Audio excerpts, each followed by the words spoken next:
Hello दोस्तों, नमस्कार। स्वागत है हमारे new trick with DD channel में। आज हम विजन आईएएस की 6 टेस्ट सीरीज का ये फर्स्ट पार्ट देखेंगे और हर क्वेश्चन को हम पूरी डिटेल के साथ देखेंगे ताकि एक प्रश्न से कम 5 प्रश्न आप खुद बना सके। और दोस्तों बीच बीच में हम ट्रिक्स भी देखेंगे ताकि जो क्वेश्चन आप पढ़ें वो आपको ज़्यादा दिन तक याद रहे। तो चलिए आज की वीडियो स्टार्ट करते हैं बिना किसी देरी के। पहला क्वेश्चन है, आज़ाद हिंद फौज यानी कि INA के संदर्भ में निम्नलिखित कथनों पर विचार कीजिए। पहला इसमें दिया है कि सर्वप्रथम ब्रिटिश भारतीय सेना के एक अधिकारी मोहन सिंह द्वारा INA का विचार परिकल्पित किया गया था। दूसरा है कि इसमें केवल भारतीय युद्ध बंदियों और ब्रिटिश सेना के पूर्व सैनिकों की भर्ती का प्रयास किया गया था। और तीसरा है कि INA का मुख्यालय कलकत्ता में था। तो उपरोक्त कथनों में से कौन सा सही है या है? ए नंबर दिया है केवल 1 और 2, बी दिया है केवल 1, सी केवल 2 और 3, डी 1, 2 और 3। तो इन्हें से आपको बताना है कि कौन सा आंसर इसका सही। तो अब अपन देखिए कि इसमें जो दिया है कि पहला आंसर इसमें जो दिया है, इसमें जो पहला ऑब्जेक्टिव दिया है कि सर्वप्रथम ब्रिटिश भारतीय सेना के एक अधिकारी मोहन सिंह द्वारा INA का विचार परिकल्पित किया गया था, तो ये बिल्कुल सही है। और यदि अपन देखें कि आज़ाद हिंद फौज की जो स्थापना की थी वो किसने की थी, तो वो की थी दोस्तों राम बिहारी बोस ने इसकी स्थापना की थी। और अब अपन इसमें देखें कि जो इसका दूसरा ऑब्जेक्टिव दिया है कि इसमें केवल भारतीय युद्धबंदियों और ब्रिटिश सेना के जो पूर्व सैनिकों की भर्ती का प्रयास किया गया था, तो ये बिल्कुल गलत है। क्योंकि इसमें जो सैनिक हैं, सैनिकों न करके इसमें सभी नागरिकों के लिए ये भर्ती खोली गई थी और उनसे मांग की गई थी कि आप आइए और हमारे इसमें सेना में हमारे भर्ती हो जाइए। तो यानी कि दूसरा वाला इसका गलत हो जाएगा। और जिसमें तीसरा है कि INA का जो मुख्यालय है वो कलकत्ता में है, ये बिल्कुल गलत है इसका। क्योंकि INA का मुख्यालय कलकत्ता में ना होकर इसका एक रंगून में था और दूसरा जो इसका था वो था दोस्तों सिंगापुर में। यानी कि इसके 2 मुख्यालय थे, एक रंगून और दूसरा सिंगापुर में। तो यानी कि दूसरा भी गलत हो जाएगा, तीसरा भी गलत हो जाएगा। यानी कि दोस्तों इसका सही आंसर हो जाएगा, आंसर आएगा केवल 1 हो जाएगा। अब अपन चलते हैं question number next. Question number second है, कांग्रेस सोशलिस्ट पार्टी यानी कि CSP के संदर्भ में निम्नलिखित कथनों पर विचार कीजिए। पहला दिया है कि इसकी स्थापना जयप्रकाश नारायण, मीनू मसानी और अन्य नेताओं के प्रयासों से हुई थी। दूसरा है कि यह कांग्रेस पार्टी के भीतर कार्यरत थी और इसने कांग्रेस को राष्ट्रीय आंदोलन का नेतृत्व करने वाली प्राथमिक संस्था के रूप में स्वीकार किया है। तो इसमें से आपको बताना है कि कौन सा है या से सही है या है। ए केवल 1, बी केवल 2, सी 1 और 2 दोनों, डी ना तो 1 और ना ही 2। तीनों से आपको बताना है कि इसका कौन सा आंसर सही। तो अब अपन देखिए कि इसमें जो कांग्रेस सोशलिस्ट पार्टी यानी कि CSP, इसकी स्थापना कब हुई थी, तो इसकी स्थापना 1934 में हुई थी। और अब अपन देखिए कि जो इसमें पहला दिया है कि इसकी स्थापना जो 1934 में तो हुई थी, लेकिन किनके प्रयासों से हुई थी, तो इसके जो पहले दिया है जयप्रकाश नारायण, ठीक है, मीनू सहानी भी ठीक है, और अन्य नेताओं के प्रयासों से हुई थी। यानी कि अन्य नेता कौन कौन थे दोस्तों? अब अन्य नेता थे, एक राम मनोहर लोहिया थे और जो चौथे थे वो थे आचार्य नरेंद्र देव द्वारा। यानी जो 4 लोग थे इनके द्वारा की गई थी। यानी कि पहला वाला बिल्कुल सही हो जाएगा। और जो इसमें दूसरा दिया है कि यह कांग्रेस पार्टी के भीतर कार्यरत थी और इसने कांग्रेस को राष्ट्रीय आंदोलन का नेतृत्व करने वाली प्राथमिक संस्था के रूप में स्वीकार किया था। तो ये वाला बिल्कुल इसका सही है। यानी कि दोस्तों इसका सही आंसर हो जाएगा, आंसर नंबर इसका सी हो जाएगा। 1 और 2 दोनों। कांग्रेस सोशलिस्ट पार्टी जो थी इसका मेन काम था कि समाजवादी को राष्ट्रीय कांग्रेस में रहते हुए कार्य करना चाहिए, क्योंकि यह राष्ट्रीय संघर्ष का नेतृत्व करने वाला प्राथमिक निकाय था। इसलिए यानी कि इसके दोनों आंसर बिल्कुल सही हो जाएंगे। अब बन जाते question number next. Question number 3 है कि निम्नलिखित प्रावधानों में से कौन से से भारत सरकार अधिनियम 1935 में शामिल था? या पहला, इसमें अखिल भारतीय महासंघ की स्थापना प्रस्तावित की गई थी।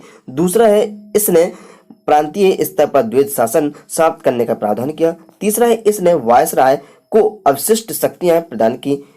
नीचे दिए गए कोड का प्रयोग कर सही उत्तर चुनिए। ए नंबर दिया है केवल 1 और 2, बी केवल 2 और 3, सी केवल 1 और 3, डी 1, 2 और 3। तो इन्हें से आपको बताना कि इसका कौन सा आंसर सही है। तो अब अपन देखिए कि इसमें जो भारत सरकार अधिनियम आया था 1935, तो इसमें जो पहला ऑब्जेक्टिव दिया है कि इसमें अखिल भारतीय महासंघ की स्थापना प्रस्तावित की गई थी, तो ये बिल्कुल इसका सही है। और जो इसमें दूसरा दिया है कि इसने प्रांतीय स्तर पर द्वैध शासन समाप्त करने का प्रावधान किया था, ये वाला भी बिल्कुल सही है। और जो इसका तीसरा है कि इसने वायसराय को अवशिष्ट शक्तियां प्रदान की थी, ये भी बिल्कुल सही है। क्योंकि जो उस समय क्या थी, इसमें 3 शक्तियां थी। कौन कौन सी थी दोस्तों? वो एक संवर्ती सूची थी, दूसरी राज्य सूची थी और तीसरा केंद्र यानी संघ सूची थी। तो यानी कि और उसके बाद जो शक्तियां बची थी, तो वो शक्तियां किसके पास थी? वो शक्तियां वायसराय के पास थी। यानी कि इस दोस्तों इसका सही आंसर हो जाएगा, आंसर में इसका डी हो जाएगा। अब अपन चलते question number next. Question number 4 है कि प्रायः सुर्खियों में रहने वाला चियांग माई इनिशिएटिव है। ए नंबर दिया है आसियान देशों के मध्य फाइनेंशियल स्वेप मैकेनिज्म है। बी नंबर है चीन द्वारा बेल्ट एंड रोड इनिशिएटिव के लिए साझेदारी विकसित करने की पहल है। सी नंबर पूर्व एवं दक्षिण पूर्व एशियाई क्षेत्र में पर्यटन को बढ़ावा देने की क्षेत्रीय पहल है। डी है चीन के नेतृत्व में प्रशांत महासागर के तटवर्तीय देशों का वार्षिक नौसैनिक अभ्यास है। तो इनमें से आपको बताना है कि जो चियांग माई है इनिशिएटिव ये क्या है दोस्तों। तो अब अपन देखें कि जो चियांग माई इनिशिएटिव है ये क्या कहलाता है, अर्थात यानी कि ये दोस्तों जो इसमें पहला आंसर दिया, पहला जो दिया है इसमें कि आसियान देशों के मध्य फाइनेंशियल स्वेप मैकेनिज्म है, ये वाला बिल्कुल इसका सही हो जाएगा। यानी कि दोस्तों इसका सही आंसर हो जाएगा, आंसर नंबर इसका ए हो जाएगा। अब अपन देखें जो इसमें चियांग माई इनिशिएटिव है ये क्या कहलाता है, इसका उद्देश्य क्या है दोस्तों। इसका उद्देश्य होता है कि क्षेत्र में भुगतान संतुलन और वैकल्पिक तरलता जो होती है उसकी संबंधित जो कठिनाई होती है उसका समाधान करना, और दूसरा जो होता है इसका कि विद्यमान अंतर्राष्ट्रीय वित्तीय अवस्थाओं को सहायता प्रदान करना। यानी कि इसके दो। क्वेश्चन नंबर 5 क्रिप्स मिशन प्रस्ताव 1941 के संदर्भ में निम्नलिखित कथनों पर विचार कीजिए। पहला दिया है इसने मुस्लिम लीग द्वारा पृथक पाकिस्तान की मांग को पूर्णतः अस्वीकार कर दिया। दूसरा है इसने द्वितीय विश्व युद्ध के पश्चात संविधान निर्माण करने वाले निकाय की स्थापना को प्रस्तावित किया है। तो इनमें से आपको बताना है कि कौन सा से सही है। ए दिया केवल 1, बी केवल 2, सी 1 और 2 दोनों, डी ना तो 1 और ना ही 2। तो इनमें से आप देखें कि इसका कौन सा सही आंसर है। तो क्रिप्स मिशन प्रस्ताव जो 1941 है इसमें जो पहला दिया है कि इसने मुस्लिम लीग द्वारा पृथक पाकिस्तान मांग को पूर्णतः अस्वीकार कर दिया। तो ये वाला दोस्तों बिल्कुल गलत है, क्योंकि पाकिस्तान की मांग जो है इस प्रावधान द्वारा अप्रत्यक्ष रूप से समायोजित थी, ना कि अस्वीकार कर दिया था। यानी कि पहला वाला बिल्कुल सही, यानी पहला वाला इसका बिल्कुल गलत हो जाएगा। और जो दूसरा दिया कि इसने द्वितीय विश्व युद्ध के पश्चात संविधान निर्माण करने वाले निकाय की स्थापना को प्रस्तावित किया था, तो ये वाला इसका बिल्कुल सही हो जाएगा। यानी कि दोस्तों इसका सही आंसर हो जाएगा, आंसर नंबर इसका बी हो जाएगा, केवल 2 हो जाएगा। अब अपन चलते question number next. Question number 6 है कि क्वेश्चन नंबर 6 है 1937 के निर्वाचन के संदर्भ में निम्नलिखित कथनों पर विचार कीजिए। पहला दिया है कि केवल प्रांतीय स्तर पर निर्वाचन हुए और संघीय स्तर पर निर्वाचन नहीं हुआ। दूसरा है कि बंगाल और पंजाब को छोड़कर सभी प्रांतों में कांग्रेस परिषद का गठन हुआ।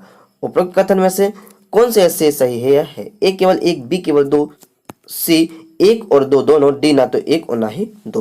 तो इनमें से आपको बताना कि इसका कौन सा आंसर दोस्तों सही है। अब अपन देखिए कि जो इसमें 1937 के निर्वाचन के संदर्भ में बताना है। पहला जो इसमें दिया है कि केवल प्रांतीय स्तर पर निर्वाचन हुए और संघीय स्तर पर निर्वाचन नहीं हुए, ये बिल्कुल सही है, क्योंकि संघीय स्तर पर यानी जो रियासतें थी उन्होंने चुनाव से करवाने से मना कर दिया था। यानी कि पहला वाला बिल्कुल सही हो जाएगा। और जो दूसरा दिया है कि बंगाल और पंजाब को छोड़कर सभी प्रांतों में कांग्रेस मंत्रिपरिषद का गठन हुआ था, तो ये वाला बिल्कुल गलत है, क्योंकि दोस्तों सभी प्रांत ना होकर उस समय केवल 6 प्रांतों बस में हुआ था। अब वो 6 प्रांत कौन कौन से थे दोस्तों। एक मद्रास था, दूसरा मुंबई, तीसरा केंद्रीय प्रांत और चौथा उड़ीसा और पांचवा बिहार तथा छठवां जो था संयुक्त प्रांत था। इन सभी में मंत्री यानी जो कांग्रेस मंत्रिपरिषद था उसका गठन हुआ था। और जो बंगाल है पंजाब है इसमें दोस्तों इन दोनों में हुआ था। बंगाल जो था उसमें हुआ था मुस्लिम लीग और इंडिपेंडेंस मुस्लिम के समर्थन से जो कृषक प्रजा पार्टी थी वो हुई थी। और जो पंजाब था उसमें यूनियनिस्ट पार्टी जो थी उसका गठन हुआ था। और एक और दोस्तों था इसके अलावा सिंधु था, उसमें यूनाइटेड सिंध प्रांत का गठन हुआ था। तो यानी कि इसका जो दूसरा है वो बिल्कुल गलत हो जाएगा आंसर, यानी कि इसका सही आंसर हो जाएगा दोस्तों आंसर नंबर ए केवल 1 हो जाएगा। अब अपन चलते क्वेश्चन नंबर 7 है भारत में प्रायः सुर्खियों में रहने वाली अनुवांशिक रूप से संशोधित फसलों यानी कि जीएम फसलों के संदर्भ में निम्नलिखित कथनों पर विचार कीजिए। पहला दिया है इन्हें भारत में राष्ट्रीय जैव विविधता प्राधिकरण यानी एनबीए द्वारा विनियमित किया जाता है। दूसरा दिया कि बीटी कपास भारत में वाणिज्यिक कृषि के लिए अनुमत एकमात्र जीएम फसल है। उपरोक्त कथनों में से कौन से ऐसे सही है या है। ए केवल 1, बी केवल 2, सी 1 और 2 दोनों, डी ना तो 1 और ना ही 2। तो इन्हें से आपको बताना है दोस्तों कौन सा सही आंसर है। तो अब अपन देखिए कि इसमें जो दिया है अनुवांशिक रूप से संशोधित फसल जीएम, ये क्या कहलाता है दोस्तों। सबसे पहले तो ये फसल वे फसल होती है यानी कि जो फसलों का जो काला बाजारी होती है उसको होने से रोकती है, ये फसलें होती हैं। और इसमें होता क्या है दोस्तों कि अनुवांशिक फसलों में इस में जो ऐसी फसलें होती हैं जिसमें जिनके डीएनए को आनुवंशिक रूप से अभियांत्रिक विधि द्वारा संशोधित किया जाता है वो कहलाती है आनुवंशिक फसल कहलाती है। और जो इसमें पहला दिया है दोस्तों कि इन्हें भारत में राष्ट्रीय जैव विविधता प्राधिकरण द्वारा विनियमित किया जाता है, तो ये वाला बिल्कुल इसका गलत हो जाएगा, क्योंकि दोस्तों इसको इसके द्वारा ना होकर इसको जेनेटिक इंजीनियरिंग मूल्यांकन समिति यानी कि GEAC के द्वारा इसको विनियोजित किया जाता है। यानी कि और ये जो आता है किस मंत्रालय के अधीन आता है, तो ये पर्यावरण वन और जलवायु परिवर्तन मंत्रालय के अधीन आता है। और जो इसमें दोस्तों दूसरा दिया है, यानी पहला वाला इसका बिल्कुल गलत हो जाएगा। और जो दूसरा दिया है कि बीटी कपास भारत में वाणिज्यिक कृषि के लिए अनुमत एकमात्र जीएम फसल है, तो ये वाला बिल्कुल सही हो जाएगा। यानी कि दोस्तों इसका सही आंसर हो जाएगा आंसर नंबर बी हो जाएगा, केवल 2 हो जाएगा। अब अपन चलते question number next. Question number 8 है कि 19वीं शताब्दी में संचार के साधनों के विकास के संबंध में निम्नलिखित कथनों पर विचार कीजिए। पहला दिया है रेल मार्गों को मुख्य रूप से प्रेसिडेंसियों से पिछड़े क्षेत्रों का संपर्क बढ़ाने के लिए बिछाया गया था। दूसरा, भारत में डाक टिकट का प्रचलन लॉर्ड डलहौजी ने किया था। तीसरा, भारत में प्रथम टेलीग्राफ लाइन जो एक प्रायोगिक लाइन थी कलकत्ता और डायमंड हार्बर के मध्य बिछाई गई थी। तो इनमें से आपको बताना कि कौन सा ऐसे सही है। इसमें ए नंबर दिया है कि केवल 1 और 2, बी दिया है केवल 2 और 3, सी 1, 2 और 3, डी केवल 1 और 3। तो इन्हें से आपको बताना कि इसका कौन सा आंसर दोस्तों सही है। तो अब अपन इसमें देखिए कि पहला जो इसमें दिया है कि रेल मार्गों को मुख्य रूप से प्रेसिडेंसियों से पिछड़े क्षेत्रों का संपर्क बढ़ाने के लिए क्या बिछाया गया था, तो ये वाला बिल्कुल गलत है, क्योंकि रेल मार्गों का जो मुख्य उद्देश्य था वो दोस्तों ये उद्देश्य था उसका कि भारत के जो प्राकृतिक संसाधन का दोहन करना और ब्रिटिश साम्राज्य को संगठित करना, ये उसका मेन उद्देश्य था दोस्तों। और जो इसमें दूसरा दिया है कि भारत में डाक टिकट का प्रचलन लॉर्ड डलहौजी ने किया था, तो ये वाला भी बिल्कुल सही है दोस्तों। इसको दोस्तों अपन ट्रैक से भी देखेंगे। और जो इसमें तीसरा दिया है कि भारत में प्रथम टेलीग्राफ लाइन जो एक प्रायोगिक लाइन थी कलकत्ता और डायमंड हार्बर के मध्य बिछाई गई थी, तो ये वाला बिल्कुल सही हो जाएगा। यानी कि दोस्तों इसका आंसर नंबर हो जाएगा बी नंबर सही हो जाएगा, यानी केवल 2 और 3। अब अपन देखिए दोस्तों इसका कि अपन ट्रिक से कैसे याद करेंगे। दोस्तों इसमें बात आ रही डाक टिकट की और इसमें आ रहा कि लॉर्ड डलहौजी, तो इसको कैसे याद करेंगे कि डलहौजी है कि और कोई इसमें है, क्योंकि लॉर्ड कॉर्नवालिस भी है, लॉर्ड वेलेजली, तो इसको अपन ट्रिक से याद कैसे करेंगे। देखिए डाक टिकट की बात हो रही, डाक टिकट जो है वो अपन क्या कहते हैं, जैसे अपन डाक घर में जाते हैं, यानी डाक टिकट अपन जब डालने जाते हैं डाक सेवा में, तो वहां पे क्या होता एक डिब्बा बना होता और उसमें अपन डाल देते हैं, यानी कि तब अपन को पता चलता है कि ये डन हो गया कि नहीं हुआ। यानी कि दोस्तों डाक टिकट जो होती है जब अपन डिब्बा में डालते तो अपन को पता चलता है कि ये डन हो गई कि नहीं। डन से मतलब हो गया कि डलहौजी, यानी कि जैसे डाक टिकट का संबंध आएगा तो अपन को डन से संबंध उसका याद रख लेना कि ये डन हुई कि नहीं हुई, डन से आ जाएगा आपको डलहौजी। ठीक दोस्तों। और जो इसमें तीसरा दिया है कि प्रथम टेलीग्राफ लाइन, अब ये वाला भी दोस्तों इंपॉर्टेंट हो जाता है कि ये कलकत्ता और डायमंड के बीच में। अब कलकत्ता के जगह दोस्तों यदि बम्बई आ जाता तो ये गलत हो जाता, लेकिन दोस्तों अपन इसको ट्रिक से देखते हैं कि प्रथम टेलीग्राफ लाइन जो है कलकत्ता और डायमंड हार्बर के, वो कैसे कि जो टेलीग्राफ लाइन होती है, यानी टेलीग्राफ लाइन कैसे काले कलर की होती है। जो टेलीग्राफ लाइन कैसी होती है दोस्तों, काले कलर की होती है और वो अधिक चमकती भी बहुत ज्यादा है, यानी डायमंड के जैसे वो चमकती है। यानी कि जो टेलीग्राफ लाइन होती है वो कैसे होती है दोस्तों, कलकत्ता यानी कि काले कलर की होती है, और डायमंड मतलब क्या होता है, डायमंड चमकता है, यानी कि जो काला रंग होता है वो अधिकतर चमकता रहता है। तो इस प्रकार आपको दोनों याद हो जाएंगे। यानी कि जो डाक टिकट होगी, यानी कि जो इसमें डाक टिकट है वो यदि डन हो जाएगी यानी डलहौजी, और जो इसमें टेलीग्राफ लाइन आएगी प्रथम वाले तो वो कलकत्ता और डायमंड कैसे, जो टेलीग्राफ लाइन होगी वो कैसे होगी, काली होगी और चमकती होगी, यानी कि चमकता क्या है, डायमंड चमकता है। तो इस प्रकार आपको दोनों याद हो जाएंगे। यानी कि दोस्तों इसका सही आंसर हो गया था अपना आंसर नंबर इसका यानी कि दोस्तों इसका सही आंसर हो गया था आंसर नंबर बी। अब अपन चलते क्वेश्चन नंबर 9 है all India states people's conference यानी AISPC के संदर्भ में निम्नलिखित कथनों पर विचार कीजिए। पहला दिया है इसका उद्देश्य राजनीतिक गतिविधियों का समन्वय करना और रियासतों में संवैधानिक परिवर्तनों की मांग करना था। दूसरा है कि इसका मुख्यालय लखनऊ में था। तो उपरोक्त कथनों में से कौन सा ऐसे सही है या है। ए केवल 1, बी केवल 2, सी 1 और 2 दोनों, डी ना तो 1 और ना ही 2। तो इनमें से आपको बताना है कौन सा सही आंसर है। तो अब अपन देखें कि all India states people's conference जो है इसकी स्थापना कब हुई थी। तो इसकी स्थापना दोस्तों 1927 में की गई थी, और इसमें जो इसका उद्देश्य होता था कि राजनीतिक गतिविधियों का समन्वय करना तथा रियासतों में संवैधानिक परिवर्तनों की मांग करना, यानी कि पहला वाला बिल्कुल सही है। और जो दोस्तों दूसरा दिया है कि इसका मुख्यालय जो था वो लखनऊ में था, तो ये वाला बिल्कुल गलत हो जाएगा दोस्तों, क्योंकि इसका मुख्यालय लखनऊ में ना होकर दोस्तों वो था इसका बॉम्बे में था दोस्तों। तो यानी कि इसका दूसरा वाला बिल्कुल गलत हो जाएगा। तो इसका सही आंसर हो जाएगा दोस्तों आंसर नंबर ए केवल एक हो जाएगा। अब अपन जानते क्वेश्चन नंबर 10 है, निम्नलिखित में से किसी लोक हितवादी के उपनाम से जाना जाता है? ए केशव चंद्र सेन, बी महात्मा फुले, सी ईश्वर चंद्र विद्यासागर और डी गोपाल हरि देशमुख। तो इनमें से आपको बताना कि कौन सा सही आंसर है इसका। तो अब अपन देखें कि लोक हितवादी, दोस्तों ये क्या कहलाता है? सबसे पहले लोक हितवादी यानी कि एक ऐसा व्यक्ति जो जनता के हितों के लिए कार्य करे, वो कहलाता है एक लोक हितवादी कहलाता है। तो अब अपन देखें कि इसका सही आंसर दोस्तों क्या हो जाएगा। तो इसका सही आंसर दोस्तों हो जाएगा आंसर नंबर इसका डी हो जाएगा, गोपाल हरि देशमुख था।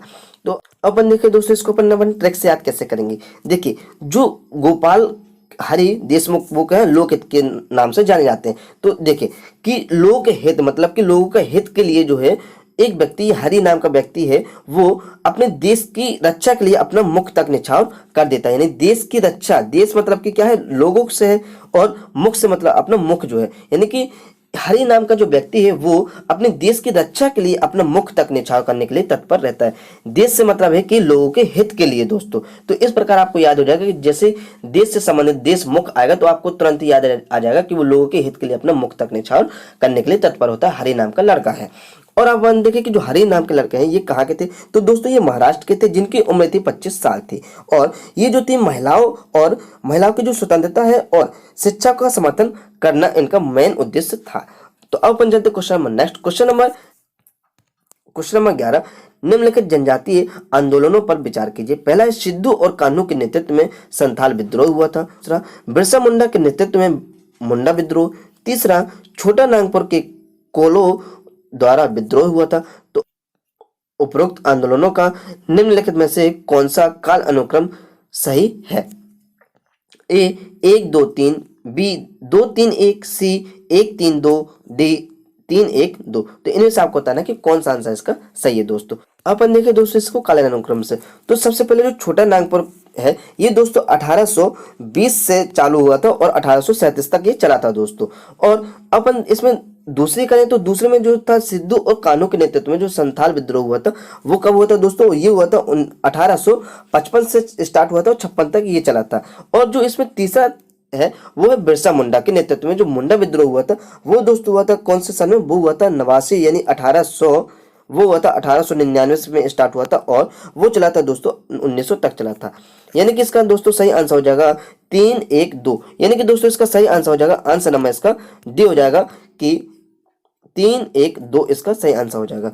अब अपन जाते question number next, question number 12 है, स्वतंत्रता संघर्ष के दौरान हुई क्रांतिकारी गतिविधियों के संदर्भ में निम्नलिखित युगों पर विचार कीजिए। एक तरफ दिया स्वतंत्रता सेनानी, दूसरी तरफ दिया षड्यंत्र केस।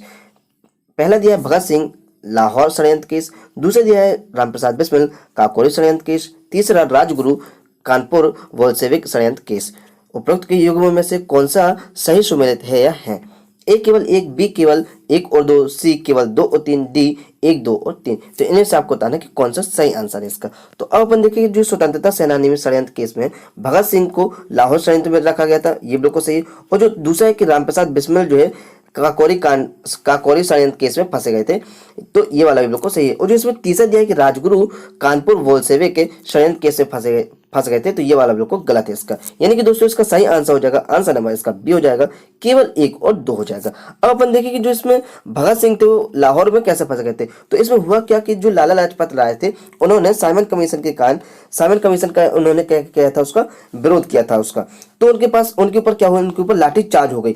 जैसे लाठी चार्ज हुई तो फिर उनकी क्या हो गई थी, मृत्यु हो गई थी। और इस मृत्यु के कारण भगत सिंह, राजगुरु और चंद्रशेखर ये बहुत दुखी थे। फिर उन्होंने क्या किया, जिस पुलिस वाले ने इन पर लाठीचार्ज की थी तो वो पुलिस वाले का नाम था सैंडर्स, को दोषी पाया उन्होंने कि सैंडर्स नाम का जो पुलिस है उसने मारा था इनको। तो फिर उन्होंने तीनों जन ने क्या किया कि उसकी हत्या कर दी थी, तीनों जन ने, भगत सिंह, राजगुरु और चंद्रशेखर आजाद ने।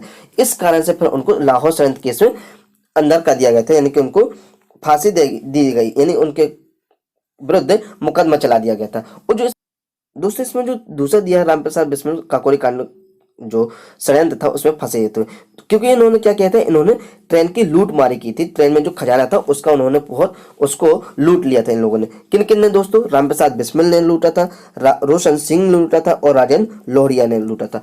तो इसलिए इन लोगों को फांसी दे दी गई थी।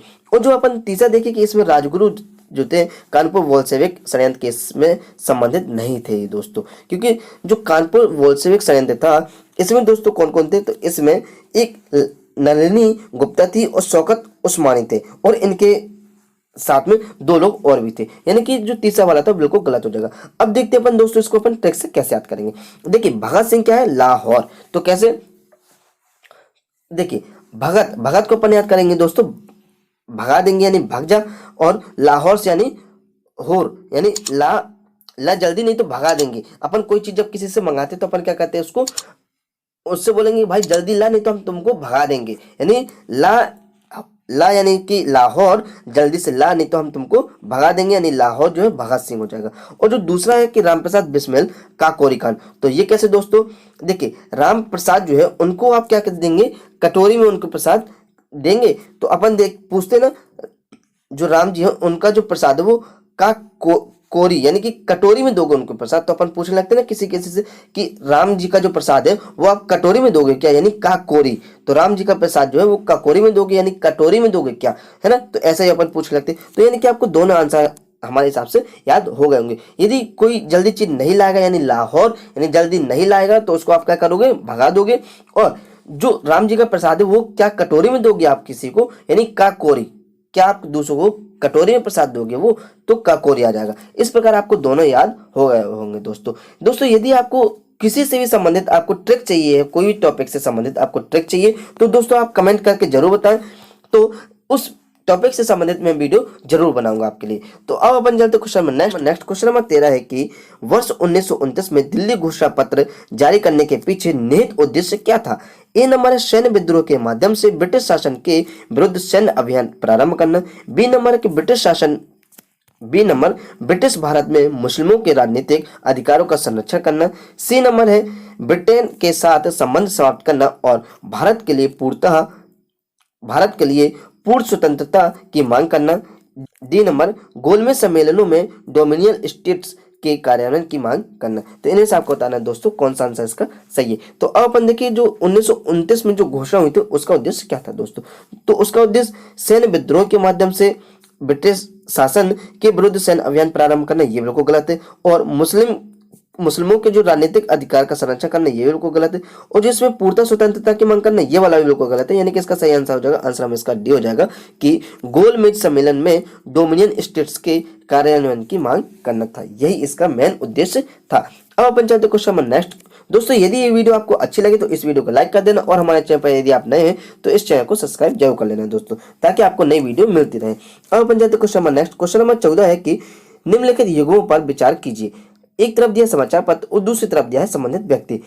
पहला दिया है अमृत बाजार पत्रिका जो है वो शिशिर कुमार घोष की है। दूसरा जो दिया है सुधारक है दादा भाई नौरोजी की है, और जो दिया है voice of India Gopal Krishna Gokhale. तो इनमें से आपको बताना है कि कौन सा सही सम्मिलित है या है। ए केवल 1 और 2, बी केवल 2 और 3, सी केवल 1, डी केवल 2। तो इन्हें से आपको बताना है दोस्तों कौन सा सही आंसर है। तो दोस्तों आप देखते अपन इसका जो पहला दिया है कि अमृत बाजार पत्रिका जो है शिशिर कुमार घोष की, ये बिल्कुल सही, और जो इसमें दूसरा दिया है कि सुधारक जो है दादा भाई नौरोजी ना होकर दोस्तों इसके गोपाल कृष्ण गोखले हैं, और जो तीसरा है कि वॉइस ऑफ इंडिया है ये दादा भाई नौरोजी, यानी कि इसका सही आंसर हो जाएगा दोस्तों, आंसर नंबर इसका सी हो जाएगा, केवल 1 हो जाएगा। अब दोस्तों अपन इसको ट्रिक से याद कैसे करेंगे दोस्तों, देखिए इसमें पहला शब्द आया कि अमृत बाजार पत्रिका, तो इसमें क्या है दोस्तों शिशिर कुमार घोष है, इसको कैसे दोस्तों, इसमें शब्द आया है अमृत और बाजार, और इसमें शब्द आया है घोष। तो जैसे अमृत मिलता है तो आदमी क्या होने लगती है, उसकी घोषणा करने लगते हैं, लेकिन जैसे घोषणा होती है वैसे वो सिरसराने लगता है। क्यों? क्योंकि उसको अमृत की उसको घोषणा उसको सुनने में आई तो वो सिरसराए, मतलब कि थिरथरा जाएगा, कप कपी आ जाएगी उसके अंदर कि अरे अमृत बाजार में कहाँ से आ गया, अमृत बाजार यानी कि अमृत बाजार में कहाँ से आ गया, ये उसको घोषणा उसने जैसे सुनी वैसे वो क्या होगा, थर थर करके कांपने लगा, यानी सिरसराने लगा वो। तो इस प्रकार आपको इसका पहला वाला जो है बिल्कुल आपको याद हो गया होगा दोस्तों कि अमृत बाजार और घोष और शिशिर। तो कैसे, जो अमृत है वो जैसे बाजार में आया और उसकी घोषणा हुई तो आदमी क्या होगा, सिरसरा के कांपने लगे, यानी थरथरा के कांपने लगे, यानी शिशिर घोष। तो अमृत की जैसे घोषणा हुई वैसे ही आदमी क्या हुए, थरथरा के कांपने लगे। और जो इसमें दूसरा है कि सुधारक जो है गोपाल कृष्ण गोखले, तो वो कैसे दोस्तों, इसमें दोस्तों शब्द है कृष्ण और गोखले, तो गोखले को अपन याद करेंगे खोखले और कृष्ण को अपन करेंगे कृष्ण भगवान से। तो कैसे, जो कृष्ण भगवान होते हैं वो जो खोखले लोग होते हैं ना उसको वो क्या करते हैं, हमेशा सुधारते रहते हैं ताकि वो ठोस बन जाए आदमी। तो इस प्रकार आपको दूसरा आपको याद हो गया होगा कि जो कृष्ण भगवान होते हैं वो खोखले लोग को क्या होते हैं, सुधारते हैं दोस्तों। यानी कि कृष्ण जो होते हैं खोखले लोग को सुधारने का कार्य करते हैं। और जो इसमें तीसरा है कि वॉइस ऑफ इंडिया है वो दादा भाई नौरोजी। इसको कैसे याद करेंगे, देखिए दादा भाई याद इसमें आ रहा है, दादा भाई यानी कि बहुत बड़े दादा भाई कहलाए वो पूरे इंडिया के। क्यों, क्योंकि जो उनकी वॉइस है वो बहुत अच्छी है, इसीलिए उनको सब क्या कहते हैं, दादा भाई की जो आवाज है वो बहुत गजब की, पूरी इंडिया सुनती है उनकी आवाज। दादा भाई की जो आवाज है वो पूरी इंडिया, वॉइस यानी क्या होता है दोस्तों, आवाज होता है, और इंडिया यानी इंडिया हो गया। यानी कि दादा भाई की जो आवाज होती है दोस्तों पूरी इंडिया सुनता है, दादा भाई की जो आवाज होती है वो पूरी इंडिया सुनता है। तो यानी कि तीनों आपको याद हो गए होंगे दोस्तों। इस प्रकार यदि दोस्तों आपको किसी भी टॉपिक से आपको यदि ट्रिक चाहिए तो आप सीधे कमेंट करिए, तो उस टॉपिक से संबंधित मैं वीडियो जरूर बनाऊंगा आपके लिए। अब अपन चलते question number next. Question number 15 है दोस्तों की हाल ही में मंगल ग्रह के लिए तियानवेन फर्स्ट मिशन को निम्नलिखित में से किसके द्वारा प्रक्षेपित किया गया। ए दिया है यूरोपीय संघ, बी दिया है चीन, सी जापान और डी दक्षिण कोरिया। तो इन्हें से आपको बताना कि इसका सही आंसर क्या है दोस्तों। अब अपन सबसे पहले इसमें आया है शब्द तियानवेन फर्स्ट। तो तियानवेन फर्स्ट का जो अर्थ होता है ये दोस्तों असल में क्या होता है इसका, दोस्तों इसका सही अर्थ होता है स्वर्ग से प्रश्न, यानी स्वर्ग से प्रश्न करना। और अब अपन देखें कि कोई जो तियानवेन फर्स्ट है ये किसने लॉन्च किया था, तो ये दोस्तों किया था चीन ने लॉन्च किया था, ना कि यूरोपीय संघ, जापान और ना दक्षिण कोरिया ने। तो इसका सही आंसर हो जाएगा दोस्तों आंसर नंबर बी। तो अब अपन देखें जो ये तियानवेन फर्स्ट है इसमें क्या क्या थे इसके अंदर। तो इसमें दोस्तों 3 भाग थे, कौन कौन से, एक ऑर्बिटर था, दूसरा लैंडर था और तीसरा रोवर था इसमें। क्वेश्चन नंबर 16, 19वीं शताब्दी के अंतिम चतुर्थांश में भारतीय राष्ट्रीय कांग्रेस के सदस्यों की निम्नलिखित में से कौन सी मांगे थी या थी। पहला दिया है सिविल सेवाओं का भारतीयकरण, दूसरा दिया है वस्त्र आयात पर आयात शुल्क में कमी, तीसरा दिया है शस्त्र धारण करने का अधिकार। नीचे दिए गए कोड का प्रयोग कर सही उत्तर चुनिए। ए केवल 1, बी केवल 1 और 3, सी केवल 2 और 3, डी 1, 2 और 3। तो इन्हें से आपको बताना दोस्तों कौन सा आंसर इसका सही है। तो अब अपन देखिए कि जो 19वीं शताब्दी के चतुर्थांश जो अंतिम चतुर्थांश है उसमें कौन कौन सी मांगे रखेंगे। तो इसमें पहला जो है सिविल सेवाओं का भारतीयकरण करना, ये बिल्कुल सही है। और जो इसमें दूसरा दिया है कि आयात वस्त्र आयात पर आयात शुल्क में कमी। दोस्तों यदि अपन आयात जो है उसमें यदि अपन कमी कर देंगे तो उससे होगा क्या दोस्तों, जो स्थानीय वस्त्र है उसकी तुलना में विदेशी वस्त्र जो होंगे वो सस्ते हो जाएंगे। और इसके फलस्वरूप होगा क्या कि जो भारतीय हस्तशिल्प है और दस्तकारों की जो स्थिति है वो दयनीय हो जाएगी, यानी कि दूसरा वाला बिल्कुल गलत हो जाएगा दोस्तों। और इसमें तीसरा है कि शस्त्र धारण करने का अधिकार, तो ये वाला भी बिल्कुल सही हो जाएगा, यानी कि दोस्तों इसका सही आंसर हो जाएगा आंसर नंबर बी केवल 1 और 3 हो जाएगा। अब अपन चलते question number next. Question number 17 है कि खिलाफत आंदोलन के प्रारंभ का मुख्य कारण था। पहला ए नंबर दिया है कि विधायिका और कार्यपालिका से मुसलमानों के लिए अधिक राजनीतिक प्रतिनिधित्व की मांग करना, बी नंबर भारतीय मुसलमानों के साथ हो रहे भेदभाव के विरुद्ध आंदोलन करना, सी नंबर ब्रिटेन द्वारा ऑटोमन साम्राज्य से किए जा रहे व्यवहार का विरोध करना, और डी नंबर बंगाल विभाजन पर पीछे हटने की सरकार के निर्णय के विरुद्ध असंतोष प्रदर्शित करना। तो इनमें से आपको बताना कि इसका कौन सा आंसर सही है। तो अब अपन देखिए जो खिलाफत आंदोलन हुआ था दोस्तों इसके बारे में अपन को बताना। तो खिलाफत आंदोलन के बारे में विधायिका कार्यपालिका जो थी ये बिल्कुल गलत है, और जो इसमें जो भेदभाव के विरुद्ध आंदोलन करना मुसलमानों के साथ हो रहा है तो ये वाला भी बिल्कुल गलत है। यानी कि दोस्तों इसका सही आंसर हो जाएगा आंसर में इसका सी हो जाएगा कि ब्रिटेन द्वारा ऑटोमन साम्राज्य। अब ऑटोमन साम्राज्य दोस्तों क्या कहलाता है, ये जो ऑटोमन साम्राज्य कहलाता है उसको अपन बोलते हैं दोस्तों तुर्की बोलते हैं, उसी को बोलते हैं ऑटोमन साम्राज्य। तो उसके विरुद्ध उस यानी ब्रिटेन द्वारा ऑटोमन साम्राज्य से किए जा रहे व्यवहार का विरोध करना, ये इसका मेन कारण था इसका। तो यानी कि दोस्तों इसका सही आंसर हो जाएगा आंसर में इसका सी हो जाएगा। अब अपन चलते question number next. Question number 1820 के दशक में यंग बंगाल आंदोलन का प्रारंभ निम्नलिखित में से किसके द्वारा किया गया। ए David Hare, B Keshav Chandra Sen, सी हेनरी विवियन डेरोजियो और डी द्वारकानाथ टैगोर। तो इन्हें से आपको बताना कि इसका कौन सा आंसर दोस्तों सही है। तो अब अपन देखिए कि जो इसमें यंग बंगाल आंदोलन का प्रारंभ जो हुआ 80 के दशक में, यानी 80 के 20 के दशक में, इसके बारे में अपन को बताना है। तो यानी कि इसका सही आंसर हो जाएगा answer number C Henry Vivian Derozio हो जाएगा। क्वेश्चन नंबर 19, भारतीय राष्ट्रीय आंदोलन को प्रेरित करने में निम्नलिखित में से कौन से बाल गंगाधर तिलक द्वारा किए गए योगदान थे। पहला दिया है राष्ट्रवादी विचारों का प्रचार प्रसार करने के लिए पारंपरिक धार्मिक उत्सवों की उपयोग करने की प्रथा प्रारंभ करना। दूसरा है होम रूल लीग आंदोलन से संबद्धता। तीसरा है लखनऊ समझौता संपन्न करना जिसने राष्ट्रवादी संघर्ष में हिंदू मुस्लिम एकता स्थापित की। उपरोक्त नीचे दिए गए कूट का प्रयोग कर सही उत्तर चुनिए। ए नंबर दिया है केवल 1 और 2, बी केवल 2 और 3, सी केवल 1 और 3, डी 1, 2 और 3। तो इन्हें से आपको बताना है दोस्तों इसका कौन सा आंसर सही है। तो अब अपन देखिए कि जो इसमें तिलक जी के बारे में बताना, बाल गंगाधर तिलक जी की। तो पहला जो इसमें दिया है कि राष्ट्रीय विचारों का प्रचार प्रसार करने के लिए पारंपरिक धार्मिक उत्सवों के उपयोग करने की प्रथा चालू करना, ये बिल्कुल सही है क्योंकि इन्होंने गणेश जो उत्सव है वो महाराष्ट्र में मनाया जाता है, तो ये इन्होंने ही चालू की थी। और जो इसमें दूसरा है कि होम रूल लीग आंदोलन से संबंधित है, ये बिल्कुल इसका सही है। और जो इसमें तीसरा दिया है कि लखनऊ समझौता संपन्न करना जिसने राष्ट्रवादी संघर्ष में हिंदू मुस्लिम एकता स्थापित की थी, तो ये बिल्कुल सही है। तो यानी कि दोस्तों इनका सही आंसर हो जाएगा, इसका सही आंसर हो जाएगा दोस्तों आंसर नंबर डी 1, 2 और 3 हो जाएगा। अब अपन जाते question number next. Question number 20 है हाल ही में भारत ने निम्नलिखित में से किस देश के साथ संयुक्त रूप से इंडिया एनर्जी मॉडलिंग फोरम प्रारंभ किया। ए जर्मनी, बी रूस, सी जापान और डी संयुक्त राज्य अमेरिका। तो अब अपन देखिए इसका सही आंसर क्या होगा दोस्तों। तो इसमें दोस्तों आया संयुक्त रूप इंडिया एनर्जी मॉडलिंग फोरम। तो इसमें देखिए संयुक्त आया, तो यानी कि इसका सही आंसर दोस्तों हो जाएगा आंसर नंबर डी संयुक्त राज्य अमेरिका हो जाएगा।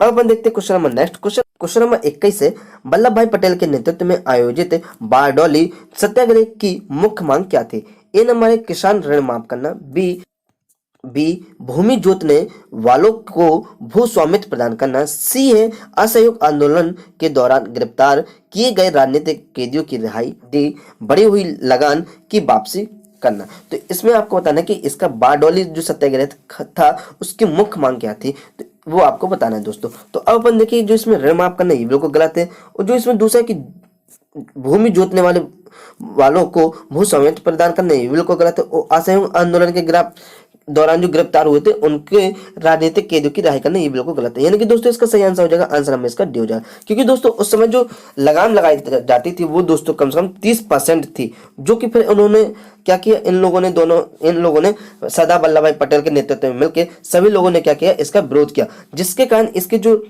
लागत थी जो यानी इसकी जो लगान थी वो हो गई दोस्तों 6.03% हो गई थी यानी कि। और जो इसमें सरदार वल्लभ भाई पटेल है, इससे जो बारडोली हुई थी जो सत्याग्रह थी उसमें जो महिलाएं हुई थी उन्होंने सरदार वल्लभ भाई पटेल यानी जो वल्लभ भाई पटेल है उनको सरदार की उपाधि भी प्रदान की। क्वेश्चन नंबर 22 है हाल ही में सरकार द्वारा प्रारंभ असीम प्लेटफॉर्म का उद्देश्य है। ए नंबर दिया कि अवसंरचनात्मक परियोजना के पर्यावरणीय प्रभाव आकलन की तीव्रता स्वीकृति को सक्षम बनाना। बी नंबर है भारतीय शहरों में विद्युत के वास्तविक समय आधारित उपभोग की निगरानी करना। सी नंबर है विभिन्न क्षेत्रों में कुशल कार्यबल के मांग आपूर्ति अंतराल को समाप्त करना। डी नंबर है सामरिक क्षेत्रों में विदेशी निवेश आकर्षित करने के लिए प्रभावी सहायता सेवाएं प्रदान करना। तो इन्हें से आपको बताना है कि इसका कौन सा आंसर सही है। तो अब देखिए जो असीम है उसका उद्देश्य क्या था दोस्तों, तो उसका उद्देश्य था कि विभिन्न क्षेत्रों में कुशल कार्यबल की मांग आपूर्ति अंतराल को समाप्त करना था। यानी कि दोस्तों इसका सही आंसर हो जाएगा आंसर नंबर सी हो जाएगा। अब अपन चलते question number next. Question number 23 है कि गवर्नर जनरल लॉर्ड कॉर्नवालिस के कार्यकाल के दौरान किए गए पुलिस सुधारों के संदर्भ में निम्नलिखित कथनों पर विचार कीजिए। पहला दिया है लॉर्ड कॉर्नवालिस ने हलकों या थानों की स्थापना की जिनकी अध्यक्षता यूरोपीय दरोगाओं द्वारा की जानी थी। दूसरा है जमींदारों को उनके पुलिस कार्यों से मुक्त कर दिया गया। तीसरा है कि गांव में गांव के चौकीदारों द्वारा पुलिसिंग कर्तव्य यानी कि ड्यूटी के निर्वहन को जारी रखा गया। तो इसमें से आपको बताना है कि इसका कौन सा आंसर दोस्तों सही है। तो अब अपन देखें कि इसमें जो दोस्तों पहला दिया है कि लॉर्ड कॉर्नवालिस ने हलकों व थानों की स्थापना की जिनकी अध्यक्षता यूरोपीय दरोगाओं द्वारा की जानी थी, तो ये बिल्कुल गलत है। जो इनकी स्थापना की थी लेकिन जो उसकी अध्यक्षता है वो जो भारतीय नागरिक थे उनके द्वारा की जानी थी, ना कि यूरोपीय दरोगाओं द्वारा। तो यानी पहला वाला बिल्कुल गलत हो जाएगा। और जो इसमें दोस्तों दूसरा दिया है कि जमींदारों को उनके पुलिस कार्यों से मुक्त कर दिया गया, तो ये वाला बिल्कुल सही है। और जो इसमें दोस्तों तीसरा दिया है कि गांव के चौकीदारों द्वारा पुलिसिंग कर्तव्य यानी कि ड्यूटी के निर्वहन को जारी रखा गया, तो ये वाला बिल्कुल सही हो जाएगा। यानी कि दोस्तों इसका सही आंसर हो जाएगा आंसर नंबर इसका डी हो जाएगा केवल 2 और 3। अब अपन जाते question number next, question number 24, निम्नलिखित में से कौन सा हाल ही में सुर्खियों में रहे शब्द लूनर मारिया का सही वर्णन करता है। ए नंबर है रेडियोधर्मी विगेशन द्वारा विमोचित वायुमंडलीय गैसों की पतली परत। बी नंबर है कि चंद्रमा की सतह पर विद्यमान क्रेटर और ज्वालामुखीय संरचनाएं। सी हिम के रवों द्वारा चंद्रमा के चारों ओर निर्मित प्रकाशीय प्रभामंडल के वलय। डी है चंद्रमा के रंग और प्रतीक में अल्पकालिक परिवर्तन। तो इन्हें से आपको बताना है दोस्तों कौन सा आंसर इसका सही है। तो लूनर मारिया जो है ये क्या कहलाता है दोस्तों, सबसे पहले जो इसमें लूनर मारिया शब्द आया, मारिया का मतलब होता है दोस्तों समुद्र, यानी कि ये जो शब्द है मारिया ये लैटिन शब्द का है जिसका अर्थ होता है समुद्र होता है दोस्तों। और अब अपन देखिए जो इसमें ऑप्शन यानी कि अपन को बताना है कि कौन सा सही वर्णन करता है। तो इसमें जो पहला दिया कि रेडियोधर्मी विगेशन द्वारा विमोचित वायुमंडलीय गैसों की पतली परत है, तो ये बिल्कुल गलत हो जाएगा। और जिसमें दोस्तों दूसरा नंबर दिया कि चंद्रमा की सतह पर विद्यमान क्रेटर और ज्वालामुखी संरचना जो है ये वाला बिल्कुल इसका सही आंसर हो जाएगा, क्योंकि दोस्तों उसी को ही कहते हैं लूनर मारिया कहते हैं। क्योंकि जो लूनर मारिया होते हैं चंद्रमा की सतह पर क्या होता है दोस्तों, यूरेनियम और थोरियम की मात्रा बहुत अधिक होती है, इसलिए जो होती है वहां पे चंद्रमा की जो आसन विषमता के लिए उत्तरदायी हो सकते हैं ये कारण, इसलिए यानी कि इसका दोस्तों सही आंसर हो जाएगा दोस्तों आंसर नंबर बी हो जाएगा। अब अपन चलते question number next, question number 25 है नमक सत्याग्रह के संदर्भ में निम्नलिखित कथनों पर विचार कीजिए। पहला दिया है महात्मा गांधी ने दांडी में नमक कानून को भंग किया। दूसरा दिया कि केलप्पन ने तंजौर तट पर बेदारण्य तक नमक मार्च का नेतृत्व किया। तीसरा दिया कि सरोजिनी नायडू ने धरासना नमक फैक्ट्री तक अहिंसक मार्च में भाग लिया। उपरोक्त कथनों में से कौन सा इससे सही है। ए केवल 3, बी केवल 1 और 2, सी केवल 1 और 3, डी 1, 2 और 3। तो इन्हें से दोस्तों बताना है आपको कि कौन सा इसका सही आंसर है। तो अब अपन देखें दोस्तों इसमें जो नमक सत्याग्रह था दोस्तों ये कब चालू हुआ था। तो दोस्तों ये 12 मार्च 1930 में चालू हुआ था और ये दोस्तों 6 अप्रैल तक नहीं जो 6 अप्रैल था उसमें उस दिन को समाप्त हो गया था दोस्तों। और अब अपन देखिए जो इसमें दोस्तों ऑब्जेक्टिव दिया इसमें कि पहला महात्मा गांधी ने दांडी में नमक कानून को भंग किया था, तो ये बिल्कुल सही है दोस्तों। और जो इसमें दोस्तों दूसरा दिया है कि के केलप्पन ने तंजौर तट पर बेदारण्य तक नमक मार्च का नेतृत्व किया, तो ये बिल्कुल गलत हो जाए। और जो दोस्तों इसमें तीसरा दिया है कि सरोजिनी नायडू ने धरना नमक फैक्ट्री तक अहिंसक मार्च में भाग लिया, तो ये वाला बिल्कुल सही हो जाएगा। यानी कि दोस्तों पहला सही है और तीसरा सही है और दूसरा बिल्कुल गलत है, यानी कि दोस्तों इसका सही आंसर हो जाएगा केवल 1 और 3, यानी कि इसका आंसर नंबर सी हो जाएगा। अब अपन चलते question number next, question number 26 है कि निम्नलिखित युग्मों पर विचार कीजिए। एक तरफ दिया है सुर्खियों में रहे स्थल, दूसरी तरफ दिया है अवस्थिति। पहला दिया है कि हागिया सोफिया जो है वो तुर्की में है। दूसरा दिया है भाषण 4 द्वीप जो है इंडोनेशिया, और तीसरा दिया है पसाका जो है वो भूटान में। तो इनमें से आपको बताना कि कौन सा सही सम्मिलित है या है। ए नंबर दिया है केवल 1, बी केवल 2 और 3, सी केवल 1 और 3, डी 1, 2 और 3। तो इन्हें से आपको बताना कि इसका कौन सा आंसर इसका दोस्तों सही है। तो अब अपन देखिए कि जो इसमें पहला दिया कि हागिया सोफिया जो है तुर्की का है, बिल्कुल सही है। जो दोस्तों इसमें दूसरा दिया है कि भाषा 4 द्वीप जो है वो इंडोनेशिया का नाम है दोस्तों, ये बांग्लादेश का है। और जो इसमें तीसरा दिया है कि पसाका जो है भूटान का, ये बिल्कुल सही है। यानी कि दोस्तों इसका सही आंसर हो जाएगा आंसर नंबर इसका सी केवल 1 और 3 हो जाएगा। अब अपन इसको अपन ट्रिक से कैसे याद करेंगे। इसमें शब्द आया सोफिया, इसमें आया तुर्की, तो वो कैसे देखिए तुर्की को अपन याद करेंगे तुर्की को तुर्की से, और सोफिया को अपन याद करेंगे सोफा से। जो सोफा होता है वो थोड़े से में क्या होता है, थोड़ी में ही वो तुरक जाता, मतलब कि भिसक जाता है। वो जो सोफा होता है वो थोड़े में ही तुरक जाता, मतलब कि भिसक जाता है वो। और जो इसमें दूसरा दिया कि भाषण 4 द्वीप जो है वो इंडोनेशिया का ना होकर वो बांग्लादेश का, इसको कैसे याद करेंगे। जो भाषण होते हैं वो दोस्तों कैसे होते हैं, एक बंगला में होते हैं, बहुत बड़े बंगलों में होते हैं, ना कि छोटे मोटे देशों में होते हैं, यानी कि बांग्लादेश हो जाएगा। और जो इसमें तीसरा दिया है कि पसाका जो है भूटान का, तो ये कैसे देखिए पसाका को अपन याद करेंगे पटाखा, और भूटान को याद करेंगे अपन भूत से। तो वो कैसे देखिए जो पटाखा होता है, जब आदमी पटाखा फोड़ता है तो वो कैसे बन जाता है, उसका भूत जैसा उसका चेहरा बिल्कुल बन जाता है, क्योंकि जो पटाखा फोड़ता है जो उसकी धूल आती है वो उसके चेहरे में चेहरे में पड़ती है। तो यानी कि इस प्रकार आपको तीनों इसके याद हो गए होंगे दोस्तों। अब अपन चलते question number next, question number 27 है कि निम्नलिखित में से कौन सा नेता 1940 में प्रारंभ व्यक्तिगत सत्याग्रह का प्रथम सत्याग्रह था। ए दिया विनोबा भावे, बी महात्मा गांधी, सी जवाहरलाल नेहरू और डी ब्रह्मदत्त। तो इनमें से आपको बताना है दोस्तों कौन सा सही आंसर है। तो इसमें दिया कि व्यक्तिगत सत्याग्रह यानी व्यक्तिगत सत्याग्रह 1940 जो हुआ था उसमें जो प्रथम सत्याग्रह था वो क्या था दोस्तों, विनोबा भावे के द्वारा किया गया था। यानी कि इसका दोस्तों सही आंसर हो जाएगा, आंसर नंबर ए हो जाएगा। अब अपन जाते question number next, question number 28 है कि निम्नलिखित में से कौन सा देश प्राय सुर्खियों में रहे चतुर्भुज सुरक्षा संवाद यानी क्वाड के सदस्य है। ए दिया, पहला दिया है भारत, दूसरा दिया है जापान, तीसरा रूस और चौथा संयुक्त राज्य अमेरिका। नीचे दिए गए कोड का प्रयोग कर सही उत्तर चुनिए। ए नंबर दिया है केवल 1, 2 और 4, बी दिया है केवल 2 और 3, सी दिया है केवल 1 और 4, डी दिया है 1, 2, 3 और 4। तो इनमें से आपको बताना है कि क्वाड के जो सदस्य हैं वो कौन कौन से हैं। इसमें दोस्तों बताना है आपको, ये जो क्वाड है, क्वाड में दोस्तों 4 सदस्य कौन कौन से, पहला भारत, दूसरा जापान और तीसरा संयुक्त राज्य अमेरिका, तथा इसका जो चौथा है वो है दोस्तों ऑस्ट्रेलिया है, ना कि रूस है दोस्तों। यानी कि इसका सही आंसर हो जाएगा कि दोस्तों केवल 1, 2 और 4 हो जाएगा। यानी कि दोस्तों इसका सही आंसर हो जाएगा, आंसर नंबर इसका ए हो जाएगा, केवल 1, 2 और 4 हो जाएगा। अब अपन जाते question number next, question number 29, निम्नलिखित परिच्छेद पर विचार कीजिए। राष्ट्रवादी इस अधिनियम से पूर्णतः असंतुष्ट थे। उनका मत था जैसे इसमें उनकी मांगों का उपहास किया गया है और अब उन्होंने बजट और सार्वजनिक वित्त पर मताधिकार के साथ गैर सरकारी निर्वाचित सदस्यों के बहुमत की मांग की। उन्होंने प्रतिनिधित्व के बिना कोई कर नहीं का नारा दिया। उपरोक्त परिच्छेद में निम्नलिखित में से किस अधिनियम को संदर्भित किया गया है। ए दिया है भारतीय परिषद अधिनियम 1909, बी भारतीय परिषद अधिनियम 1892, सी भारत सरकार अधिनियम 1919, डी भारतीय परिषद अधिनियम 1861। तो इनमें से आपको बताना है कि इसका कौन सा सही आंसर है दोस्तों। तो अब अपन देखें कि इसमें जो उपहास उड़ाया गया दोस्तों, यानी उपहास किया गया और जो उनका मत था यही कि उनका उपहास उड़ाया गया है, और बजट और सार्वजनिक वित्त पर मताधिकार के साथ उन्होंने अपना नारा भी दिया था कि प्रतिनिधित्व के बिना कोई कर नहीं। और तो इसका यानी कि दोस्तों सही आंसर हो जाएगा, आंसर नंबर इसका बी हो जाएगा कि, तो इसका दोस्तों सही आंसर हो जाएगा आंसर नंबर बी, भारतीय परिषद अधिनियम 1892 के द्वारा ये कहा गया था कि उनकी मांगों का उपहास किया गया है। अब बन जाते question number next, question number 30, Bharat सरकार द्वारा हाल ही में प्रज्ञाता दिशा निर्देश जारी किए गए।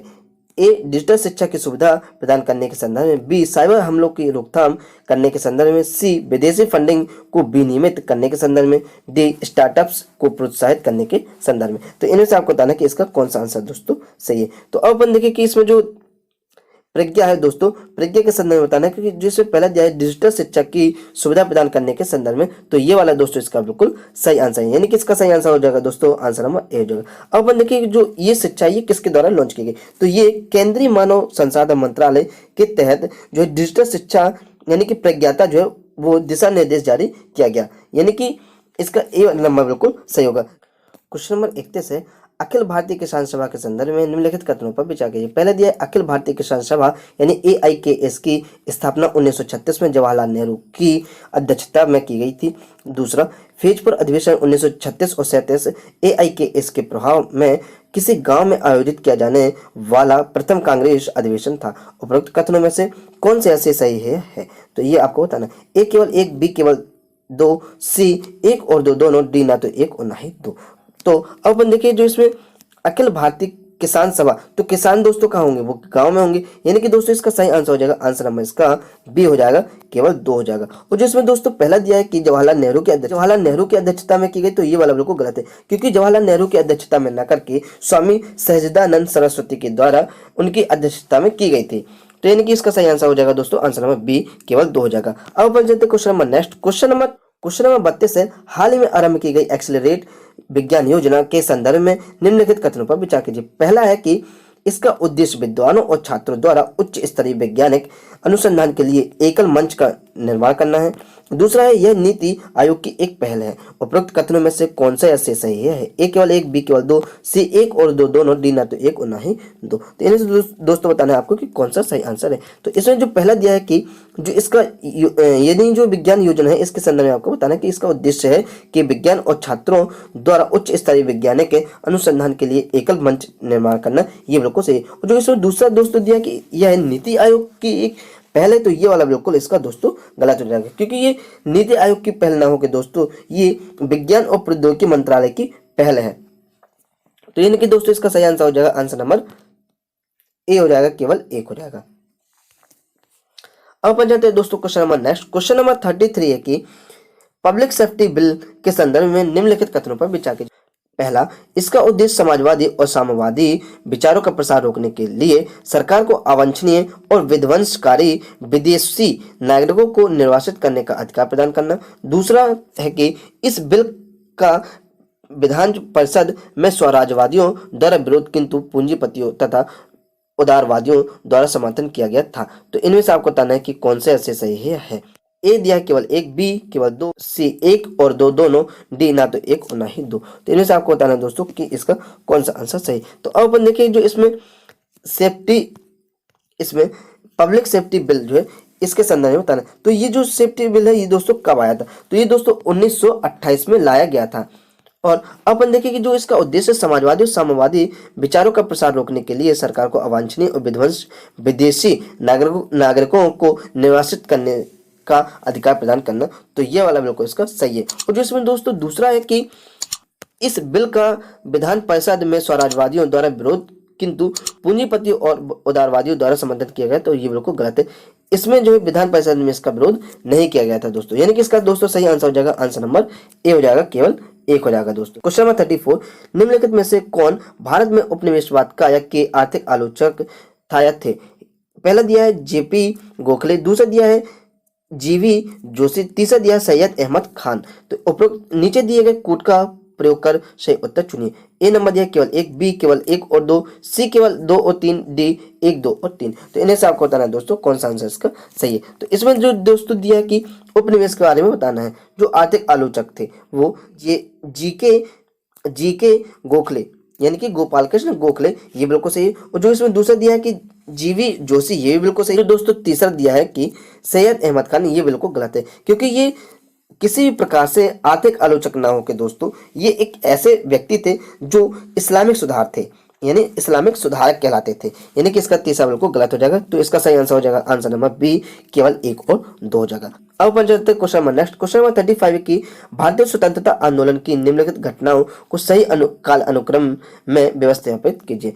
पहला दिया है द्वितीय गोल में सम्मेलन, दूसरा दिया है ऑल इंडिया स्टूडेंट फेडरेशन की स्थापना, तीसरा दिया है प्रथम स्वतंत्रता दिवस यानी स्वराज दिवस मनाया जाना। नीचे दिए गए कूट का प्रयोग कर सही उत्तर चुनिए। ए दिया है एक दो तीन, बी दिया है एक तीन दो, सी दिया है तीन एक दो, डी दो तीन एक। तो इन्हें से दोस्तों आपको बताना है कि कौन सा इसका सही आंसर है। तो अब अपन देखिए दोस्तों इसका जो इसमें दोस्तों सबसे पहले आएगा प्रथम स्वतंत्रता दिवस मनाया जाना, क्योंकि दोस्तों ये 1930 में आया था। फिर दोस्तों दूसरे में आएगा द्वितीय गोल मेज सम्मेलन, नहीं ये आया था 1931 में आया था दोस्तों। और फिर तीसरे नंबर में आ जाएगा कि ऑल इंडिया स्टूडेंट्स फेडरेशन की स्थापना, ये आया था दोस्तों 1936 में आया था। यानी कि दोस्तों इसका सही आंसर हो जाएगा आंसर नंबर सी हो जाएगा, 3 1 2। अब बन जाते question number next. Question number 36 है निम्नलिखित व्यक्तियों में से कौन से भारत में महालवाड़ी बंदोबस्त से संबंधित थे? पहला दिया है हॉल्ट मैकेंजी, दूसरा रॉबर्ट मार्टिन्स वर्ड, तीसरा फ्रांसिस हेस्टिंग्स। नीचे दिए गए कूट का प्रयोग कर सही उत्तर चुनिए। ए दिया है केवल एक और दो, बी दिया है केवल दो और तीन, सी केवल एक और तीन, डी एक दो और तीन। तो इनमें से आपको बताना कि इसका कौन सा आंसर सही। अब अपन देखो दोस्तों इसमें जो महालवाड़ी बंदोबस्त है दोस्तों इसके बारे में अपन देखते हैं। जो इसमें दोस्तों की महालवाड़ी शब्द का अर्थ होता है दोस्तों महाल से व्युत्पन्न होना, मतलब कि इसका जिसका तात्पर्य होता है महाल यानी मोहल्ला, घर, जिला, इन सब से संबंधित होना या प्रदेश, इसको अपन बोलते हैं महालवाड़ी बंदोबस्त। तो इसमें दोस्तों जो पहला है कि जो व्यक्ति हैं होल्ट मैकेंजी है, रॉबर्ट मार्टिन्स जो वर्ड है वो भी है, और फ्रांसिस हेस्टिंग है, ये बिल्कुल सही। यानी कि दोस्तों इसका सही आंसर हो जाएगा आंसर नंबर इसका डी हो जाएगा। अब बन जाते question number next. Question number 37 है कि 1857 के विद्रोह के संदर्भ में निम्नलिखित युगों पर विचार कीजिए। एक तरफ दिया नेता, दूसरी तरफ दिया 1857 के विद्रोह का केंद्र। पहला दिया इसमें नाना साहेब कानपुर, दूसरा दिया खान बहादुर फैजापुर, तीसरा कुंवर सिंह बिहार, चौथा बेगम हजरत महल लखनऊ। तो इन्हें से आपको बताना है दोस्तों कौन सा सही सुमेलित है, कौन सा सही सुमेलित है। ए दिया है केवल एक, तीन और चार, बी दिया है केवल एक और दो, सी केवल दो, तीन और चार, डी एक, दो, तीन और चार। तो इन्हें से दोस्तों आपको बताना है कि इसका कौन सा आंसर सही है।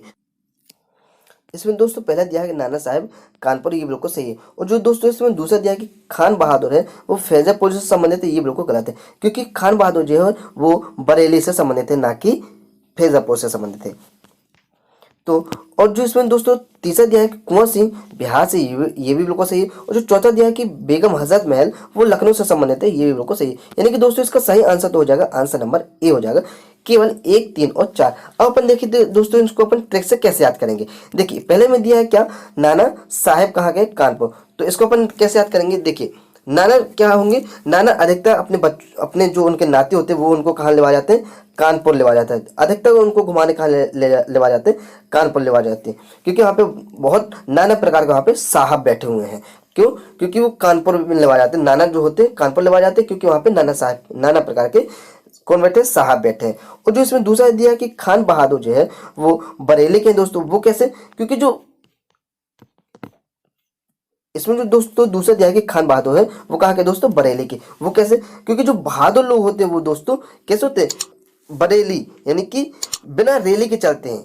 बरेली मतलब कि जो बहादुर लोग होते हैं, जो बहादुर लोग होते हैं वो बिना रेली के चलते हैं, यानी बरेली यानी कि बिना रेली के चलते हैं। और जो दोस्तों इसमें तीसरा दिया है कि कुंवर सिंह ये बिहार से संबंधित है, वो कैसे, देखिए जो कुंवर होते हैं ना वो बिहार यानी कि बार बार वो हारते ही रहते हैं, बिहार मतलब कि बार बार हारना, यानी कि जो कुंवर सिंह होते हैं वो बार बार हारते ही रहते हैं अपने पिताजी से। और जो इसमें चौथा है कि बेगम हजरत महल वो लखनऊ, तो इसको कैसे, देखिए जो बेगम होती है ना वो अधिकतर लखनऊ मतलब कि नवाबों की शहर जिसको बोला जाता है, यानी कि लाखों रुपए होंगे वहां पे, यानी बहुत बड़ा महल होगा। जो रानी होंगी यानी बेगम है वो, तो वो कहाँ रहेंगी, लाखों का जो महल होगा वहीं पे तो रहेंगी, यानी लखनऊ यानी लाखों का जो महल होगा वहीं पे रहेंगी कौन, बेगम। यानी कि दोस्तों आपको चारों इसके जो ऑब्जेक्ट होंगे वो आपको मेरे हिसाब से शायद आपको याद हो गए होंगे दोस्तों। अब बन जाते हैं इसमें question number next. Question number 38 है कि हाल ही में शीतलन उत्सर्जन और नीति संश्लेषण रिपोर्ट संयुक्त राष्ट्र पर्यावरण कार्यक्रम यानी यूएनईपी द्वारा निम्नलिखित में से किसके साथ मिलकर प्रकाशित की गई। ए अंतर्राष्ट्रीय नवीनीकरण ऊर्जा एजेंसी यानी कि IRENA, बी विश्व आर्थिक मंच यानी कि WEF, सी अंतर्राष्ट्रीय ऊर्जा एजेंसी और डी आर्थिक सहयोग और विकास संगठन। तो इनमें से आपको बताना है कि इसका कौन सा आंसर दोस्तों सही है। तो अब अपन देखिए कि इसमें शब्द आया है UNEP यानी कि अंतरराष्ट्रीय यानी कि संयुक्त राष्ट्र पर्यावरण कार्यक्रम यानी यूनाइटेड नेशन एनवायरनमेंट प्रोग्राम। तो अब अपन देखिए कि इसकी जो प्रकाशित होती है रिपोर्ट, ये कौन रिपोर्ट प्रकाशित करता है। तो दोस्तों इसका सही आंसर हो जाएगा आंसर नंबर सी कि अंतरराष्ट्रीय ऊर्जा एजेंसी जो है वो करती है। क्वेश्चन नंबर 39 है कि भारत सरकार द्वारा प्रारंभ मानव दर्पण नामक पहल का उद्देश्य है।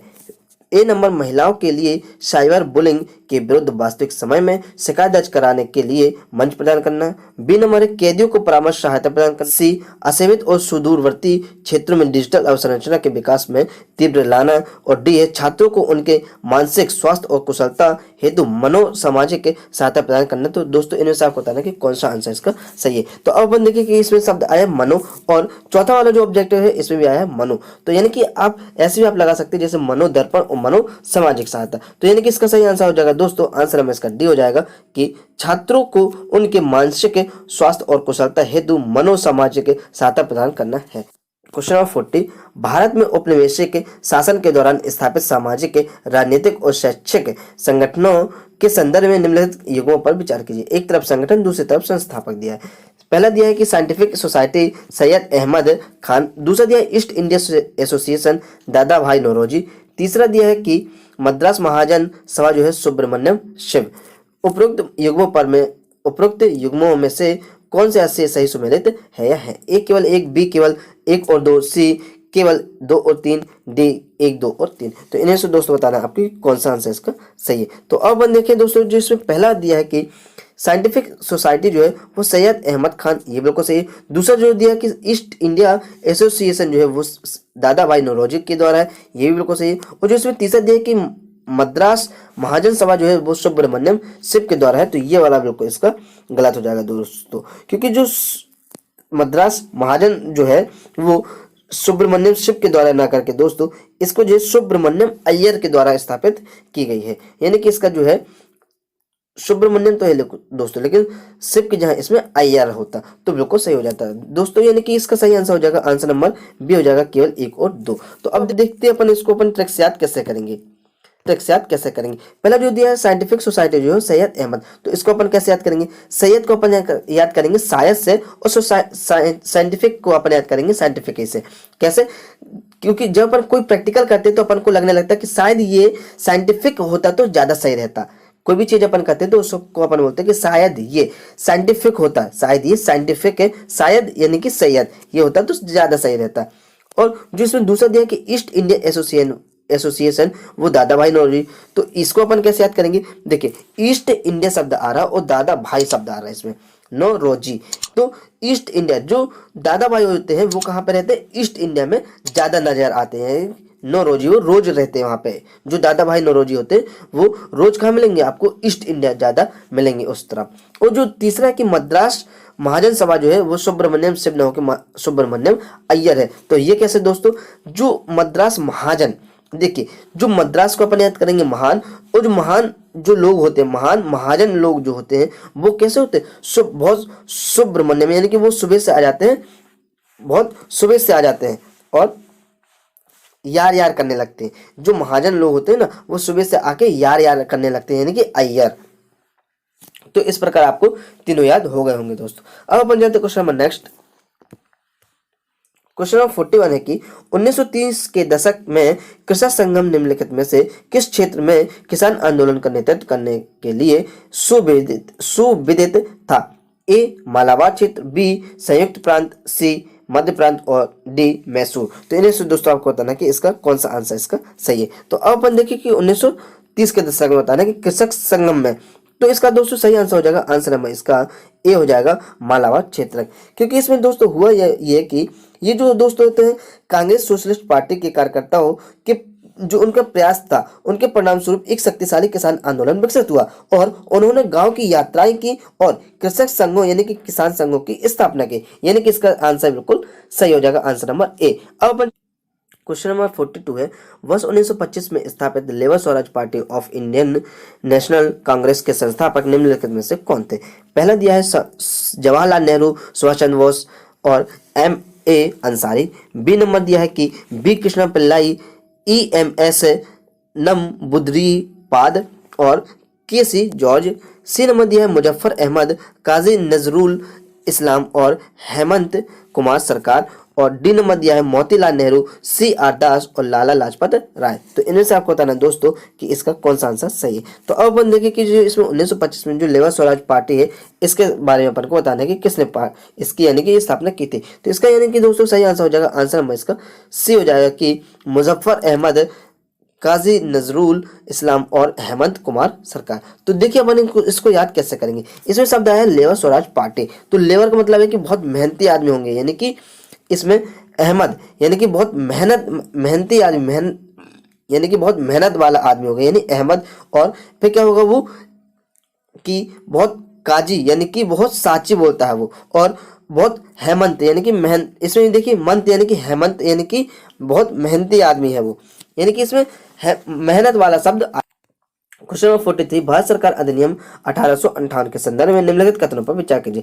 पहला दिया इसे act for the better government of India के रूप में जाना जाता है। दूसरा है कि इस अधिनियम के तहत वायसराय का पद साफ। तीसरा, इस अधिनियम द्वारा सृजित भारत सचिव सीधे ब्रिटिश संसद के प्रति उत्तरदायी था। उपरोक्त कथनों में से कौन सा ऐसे सही है। ए केवल 1 और 2, बी केवल 1 और 3, सी केवल 2 और 3, डी 1, 2 और 3। तो इन्हें से दोस्तों बताना आपको कि इसका कौन सा आंसर सही है। तो अब अपन देखिए कि इसमें जो 1858 जो है इसका संदर्भ बताना। पहला जो दिया है कि इसे act for the better government of India के रूप में जाना जाता है, ये बिल्कुल सही है। और जो दोस्तों इसमें दूसरा दिया है कि इस अधिनियम के तहत वायसराय पद का जो है का पद समाप्त कर दिया था, तो ये बिल्कुल गलत है।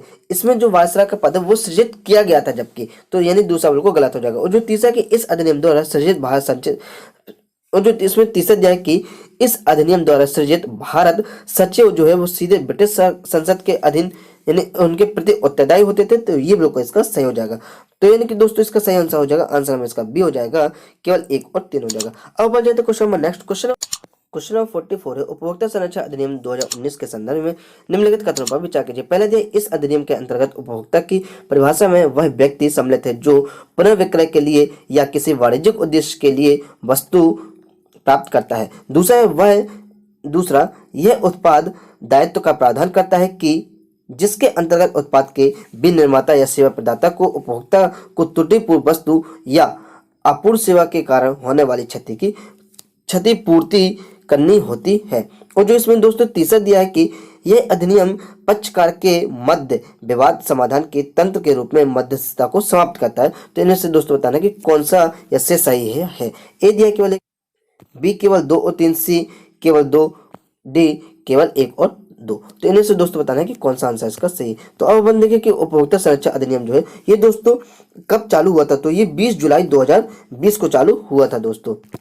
तो जो पहला दिया है कि इसमें इसकी जो परिभाषा वह व्यक्ति सम्मिलित है जो पुनर्विक्रय के लिए या किसी वाणिज्यिक उद्देश्य के लिए वस्तु प्राप्त करता है, ये बिल्कुल गलत हो जाएगा।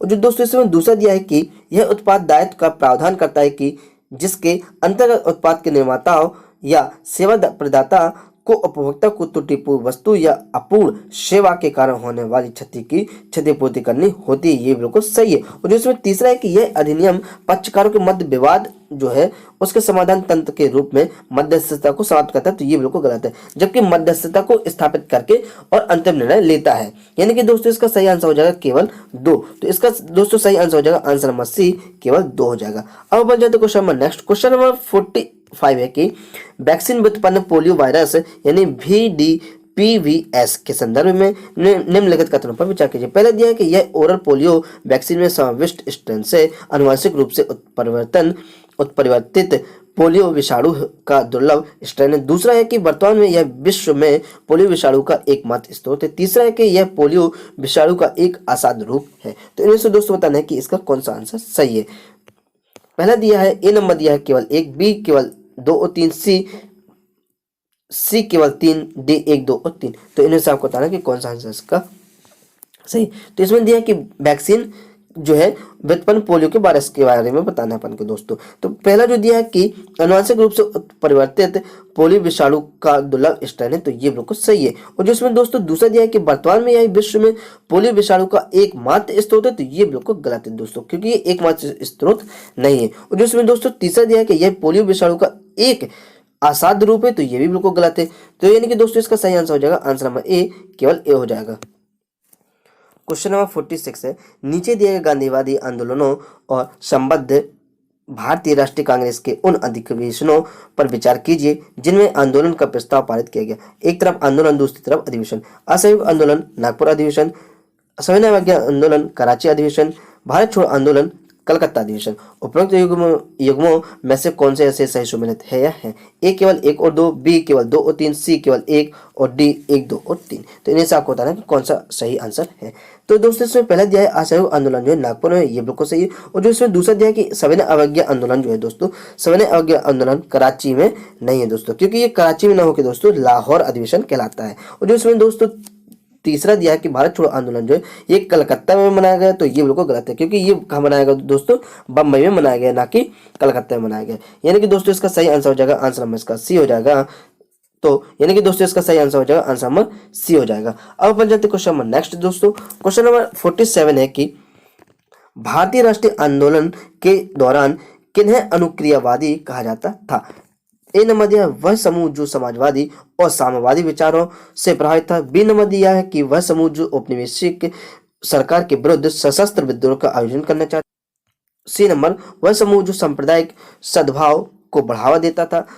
डी नंबर है कि वह समूह जिसने हिंदू हितों को सुरक्षित रखने के लिए सरकार के साथ सहयोग करने का प्रस्ताव प्रस्तुत किया था। तो इनमें से दोस्तों आपको बताना कि इसका कौन सा आंसर सही। तो इसमें हम अपन देखें कि जो राष्ट्रीय आंदोलन के दौरान जो अनुक्रियावादी है उसके संबंध में अपन को बताना है, तो वो कहा जाता है कि वह समूह जिसने हिंदू हितों को सुरक्षित रखने के लिए सरकार के साथ सहयोग करने का प्रस्ताव प्रस्तुत किया था। यानी कि इसका सही आंसर हो जाएगा आंसर नंबर इसका डी हो जाएगा। अब अपन जाते question number next. Question number 48 है कि ये राम के प्रति अपनी भक्ति और हिंदू महाकाव्य रामचरितमानस के लेखक के रूप में सुविख्यात वैष्णव संत और कवि थे। उन्होंने संस्कृत रामायण का अवधि में पुनर्कथन किया था। ये अकबर के समकालीन थे। उन्हें रामलीला आरंभ करने के लिए भी जाना जाता था। उपर्युक्त गद्यांश में निम्नलिखित में से किस संत का वर्णन किया जा रहा है? ए वाल्मीकि, बी तुलसीदास, सी वेदव्यास और डी कंबन। तो इन्हें आपको बताना कि कौन सा सही आंसर है। तो दोस्तों इसमें शब्द आया है महाकाव्य रामचरितमानस। दोस्तों इसका यानी कि सही आंसर हो जाएगा आंसर नंबर बी की तुलसीदास। और अब अपन देखते हैं जो इसमें वाल्मीकि है, तो वाल्मीकि जी ने क्या किया था? वाल्मीकि जी ने जो सबसे पहले हुई थी वो संस्कृत में इन्होंने रामायण लिखी थी। और जो वेदव्यास है दोस्तों, वेदव्यास जी के बारे में क्या, जो वेदव्यास है उन्होंने महाभारत, वेदों और पुराणों की रचयिता की थी। और जो कम्मन है दोस्तों, कम्मन क्या है? ये एक तमिल के हिंदू कवि हैं दोस्तों। तो यानी कि आपको चारों ऑप्शन के बारे में आपको जानकारी मिल गई। अब बन जाते question number next. Question number 49 है कि क्वेश्चन नंबर 49 रैयतवाड़ी बंदोबस्त के संदर्भ में निम्नलिखित में से कौन से ऐसे सही नहीं है दोस्तों? यह प्रारंभ में दक्षिण और दक्षिण पश्चिमी भारत में लागू किया गया था। इस व्यवस्था के अंतर्गत बंदोबस्त को समय समय पर संशोधित किया जाता था। सी है कृषकों द्वारा राज्यों को भू राजस्व का भुगतान मध्यस्थ के माध्यम से किया जाता था। और डी है कि यह बंदोबस्त 1820 में सर थॉमस मुनरो द्वारा लागू किया गया था। तो इसमें से आपको बताना कि इसका कौन सा आंसर सही है। तो अब अपन देखिए कौन सा आंसर दोस्तों सही नहीं है। तो इसका पहला सही है, दूसरा सही है और तीसरा और डी नंबर सही है, लेकिन सी नंबर जो है इसका बिल्कुल गलत है, क्योंकि मध्यस्थता जो है के माध्यम से ना करके इसमें स्वयं किया जाता था जो भुगतान है। और अब अपन जाते क्वेश्चन नंबर नेक्स्ट। इस वीडियो का ये लास्ट क्वेश्चन है। मजदूरी संहिता अधिनियम 2019 के संदर्भ में निम्नलिखित कथनों में से कौन सा सही है या है? पहला दिया है, यह उपबंधित करता है कि विभिन्न भौगोलिक क्षेत्रों के लिए अलग अलग मजदूरी सीमा निर्धारित की जा सकती है। दूसरा दिया है कि यह उपबंधित करता है कि एक सामान्य कार्य दिवस से अधिक कार्य करने वाले कर्मचारी ओवरटाइम मजदूरी के अधिकारी होंगे, जो मजदूरी की समान दर की कम से कम दोगुनी होगी। तीसरा दिया कि संबंधित राज्य सरकारों द्वारा मजदूरी की अवधि दैनिक, साप्ताहिक, पाक्षिक या सप्ताह या मासिक आधार पर निर्धारित की जाएगी। तो इनमें से बताने की कौन सा सही उत्तर है? पहला ए नंबर दिया केवल 1, बी केवल 2 और 3, सी केवल 1 और 2, डी 1, 2 और 3। तो इनमें से आपको बताना है कि कौन सा सही आंसर है। तो अब अपन देखिए दोस्तों कि इसमें जो पहला दिया है कि जो मजदूरी है वो निर्धारित की जाएगी अलग अलग, तो ये बिल्कुल सही। जो दूसरा दिया है कि ओवर टाइम जो मजदूरी करेंगे फिर उसके बाद कम से कम दोगुनी उसकी मजदूरी लगेगी, तो ये वाला भी बिल्कुल सही। लेकिन दोस्तों जो इसमें तीसरा दिया है कि संबंधित राज्य सरकारों द्वारा मजदूरी की अवधि दैनिक, साप्ताहिक, पाक्षिक या मासिक आधार पर निर्धारित की जाएगी, तो ये बिल्कुल गलत है, क्योंकि दोस्तों राज्य सरकार द्वारा ना होके ये नियोक्ता द्वारा जो मजदूरी है उसकी अवधि साप्ताहिक, दैनिक, पाक्षिक और मासिक ये सब जो आधार पर निर्धारित की जाएगी, ना कि राज्य सरकार द्वारा। यानी कि दोस्तों इसका सही आंसर हो जाएगा आंसर नंबर इसका सी हो जाएगा, केवल 1 और 2। दोस्तों यदि ये वीडियो आपको अच्छी लगी तो इस वीडियो को लाइक करें, अपने दोस्तों के साथ शेयर करें और हमारे चैनल पर यदि आप नए हैं तो इस चैनल को सब्सक्राइब जरूर कर लें। और अब अपन मिलते हैं नेक्स्ट वीडियो में। जब तक के लिए जय हिंद, जय भारत। अपना ध्यान रखिए और घर पर ही रहिए और सुरक्षित रहिए। जय हिंद, जय भारत।